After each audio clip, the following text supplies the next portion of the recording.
Bismillahirrahmanirrahim. Assalamualaikum warahmatullahi wabarakatuh. Alhamdulillahirabbil alamin wa bihi nasta'inu ala umuri dunya waddin wassalatu wassalamu ala asrofil anbiya'i wal mursalin wa ala alihi wassahbihi asma'in. Amma ba'du.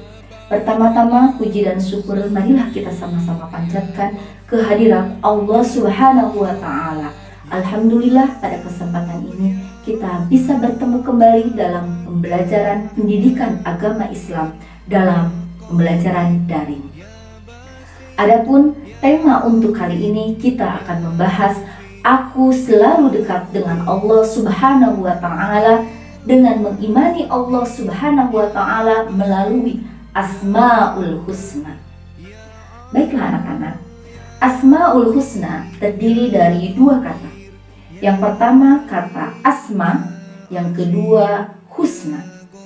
Baik itu kata asma maupun husna, keduanya berasal dari bahasa Arab. Asma berarti nama-nama, sementara husna berarti baik atau indah.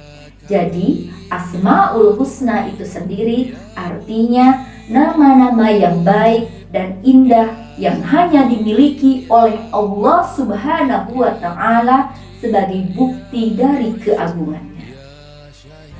Kata Asmaul Husna itu sendiri terdapat dalam Quran surat Toha ayat 8. A'udzubillahi minasyaitonirrajim. Bismillahirrahmanirrahim. Allahu la ilaha illa huwa lahul asmaul husna. Yang artinya Allah Subhanahu wa ta'ala tidak ada Tuhan melainkan Dia. Dia memiliki asmaul husna atau nama-nama yang baik. Jadi kata asmaul husna itu sudah ada dan tercantum dalam Al-Quran, yaitu dalam Quran surat Toha ayat 8. Adapun yang menjadi dalil Asmaul Husna itu sendiri yaitu dalam Quran surat Al-A'raf ayat 180. A'udzubillahi minasyaitonirrajim. Bismillahirrahmanirrahim. Walillahil asmaul husna fad'uuhu biha wa darul ladzina fi asma'ihi sayuzzawna ma kanu ya'malun. Shadaqallahul azim. Yang artinya, dan Allah Subhanahu wa ta'ala memiliki asmaul husna, maka bermohonlah kepadanya dengan menyebut nama-namanya yang baik itu, dan tinggalkanlah orang-orang yang menyimpang dalam menyebut namanya. Nanti mereka akan mendapat balasan terhadap apa yang mereka kerjakan. Quran Surah Al-A'raf ayat 180. Adapun tercantum dalam hadis yang diriwayatkan oleh Bukhari dari Abu Hurairah radhiyallahu an, sesungguhnya Rasulullah Shallallahu Alaihi Wasallam bersabda, sesungguhnya Allah Subhanahu Wa Taala mempunyai 99 nama 100 kurang 1. Barang siapa yang menghafalnya, maka ia akan masuk surga. Hadis riwayat Bukhari.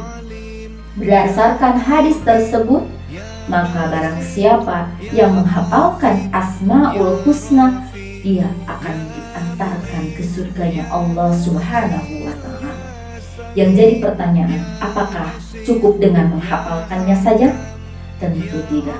Karena menghafal di sini mengandung dua maksud.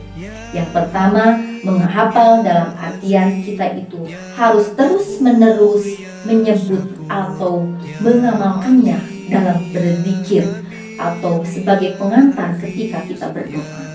Yang keduanya, kita bisa menghindari dari sifat-sifat yang bertentangan dengan nama-nama Allah yang baik tersebut. Jumlah Asmaul Husna itu sendiri seperti yang terdapat dalam hadis tadi ada 99 atau 100 kurang 1. Itu yang masyhur. Sementara jumlah yang pastinya hanya Allah yang tahu. Dari 99 Asmaul Husna, dalam pertemuan sekarang kita akan membahas 7 Asmaul Husna. Yang pertama, yaitu Allah memiliki nama Al-Karim. Apa arti Al-Karim? Al-Karim artinya maha mulia, maha dermawan, maha pemurah. Allah maha pemurah, Allah maha mulia, Allah maha dermawan. Tentunya kita sebagai makhluk sudah bisa merasakannya. Pemurahnya Allah, mulianya Allah, dermawannya Allah tentu berbeda dengan makhluk.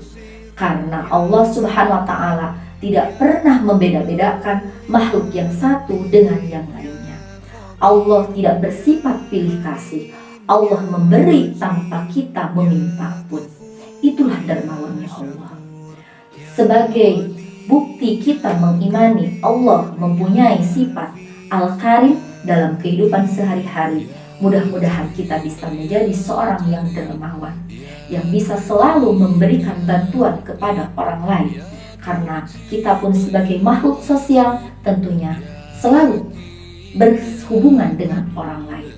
Jadi sudah barang pasti kita sudah sepantasnya untuk bisa saling membantu antara satu dengan yang lainnya. Yang kedua, Asmaul Husna yang dimiliki oleh Allah Subhanahu wa Ta'ala itu adalah Al-Mu'min. Yang mana arti dari Al-Mu'min itu sendiri adalah Allah Maha Pemberi Keamanan. Allah Maha Memberi Keamanan. Seperti halnya yang kita tahu bahwa kehidupan kita di dunia ini tak lepas dari dua hal. Yang pertama, Allah memberikan kebahagiaan. Yang kedua, Allah memberikan kesedihan. Dua tadi silih berganti. Kalau kita tidak merasakan kesedihan, pasti kita akan merasakan kebahagiaan. Di mana kita merasakan kebahagiaan, tentunya hati kita itu gembira, lapang, ya, tidak memikirkan apapun. Beda lagi dengan posisi kita sedang sedih. Tentunya hati kita akan merasa tidak tenang, tidak nyaman, gelisah. Kalau istilah anak-anak mungkin galau. Nah, Allah lah yang memberikan rasa aman. Jadi kalau kita tidak ingin merasakan perasaan seperti tadi, ketika kita dihadapkan suatu ujian atau permasalahan, lebih dekatlah kepada Allah Subhanahu wa Ta'ala, supaya kita mendapatkan ketenangan hati yang begitu dalam, karena percaya Allah Maha Memberi keamanan. Perilaku yang bisa kita tampilkan dalam kehidupan sehari-hari dengan kita mengimani Allah memiliki sifat Al-Mu'min, kita juga sebagai manusia harus memberikan rasa aman kepada orang lain yang berada di sekitar kita. Dan yang kedua, berperilakulah jujur, sehingga dengan perilaku tersebut orang lain akan percaya terhadap kita, sehingga merasa aman dengan kelakuan ataupun perkataan yang kita lontarkan, karena orang lain percaya bahwa apa yang kita perbuat, apa yang kita ucapkan itu adalah sebuah kebenaran, jujur. Yang ketiga, Allah memiliki Asmaul Husna, yaitu Al-Wakil, yang artinya Maha Pemelihara.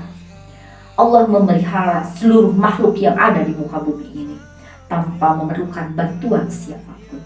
Begitupun kita manusia harus bisa selalu menjaga, memelihara setiap pemberian atau amanah dari Allah Subhanahu wa Ta'ala. Jangan sampai kita mengkhianati sebuah amanah, baik itu yang diberikan kepercayaan kepada kita dari orang tua ataupun dari Allah Subhanahu wa Ta'ala itu sendiri. Sudah sepantasnya kita selalu tawakal kepada Allah Subhanahu wa Ta'ala. Berusaha, setelah berusaha kita serahkan segalanya kepada Allah Subhanahu wa Ta'ala, karena Allah yang Maha memelihara, Maha menjaga segalanya. Yang keempat, yaitu Al-Matin, yang artinya Maha Kokoh. Bukti kita mengimani Allah mempunyai sifat Al-Matin atau kokoh, kita harus tangguh, kita harus tetap istiqomah, dalam artian kita bisa selalu memerangi hawa nafsu. Seperti di pembahasan yang sebelumnya kita membahas tentang mujahadah an-nafs, yaitu berperang melawan hawa nafsu. Itulah jihad yang terbesar.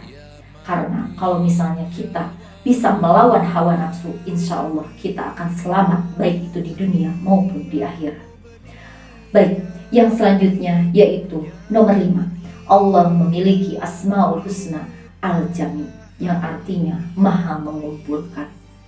Di mana nanti di yaumil akhir Allah akan mengumpulkan seluruh manusia di padang mahsyar. Pada saat itu kita akan mempertanggungjawabkan seluruh amal perbuatan kita.